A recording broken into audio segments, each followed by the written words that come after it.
பிப்ரவரி 3 வரலாற்றில் நடந்த முக்கிய நிகழ்வுகள் 1870 அமெரிக்க அரசியலமைப்பில் 15வது திருத்தம் அங்கீகரிக்கப்பட்டது. இது இனம் மற்றும் நிற வேறுபாடின்றி வாக்குரிமைக்கு உத்தரவாதமளித்தது. 1945 இரண்டாம் உலகப் போரின் போது பெர்லின் நகரின் மீது சுமார் 1000 அமெரிக்க விமானங்கள் 3000 டன்கள் குண்டுகளை வீசின. 1959 புகழ்பெற்ற அமெரிக்க ராக் அண்ட் ரோல் கலைஞர் பட்டி ஹாலி விமான விபத்தில் உயிரிழந்தார். 1989 பராகுவே நாட்டின் சர்வாதிகாரி ஆல்ஃபிரடோ ஸ்ட்ராஸ்னர் இராணுவப் புரட்சியால் ஆட்சியிலிருந்து தூக்கி எறியப்பட்டார். 2006 செங்கடலில் எகிப்திய பயணிகள் கப்பல் மூழ்கியதில் 1000க்கும் அதிகமானோர் உயிரிழந்தனர்.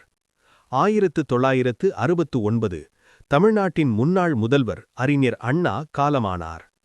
மேலும் இதுபோன்ற வரலாற்று நிகழ்வு தெரிந்து கொள்ள சப்ஸ்கிரைப் பண்ணுங்க.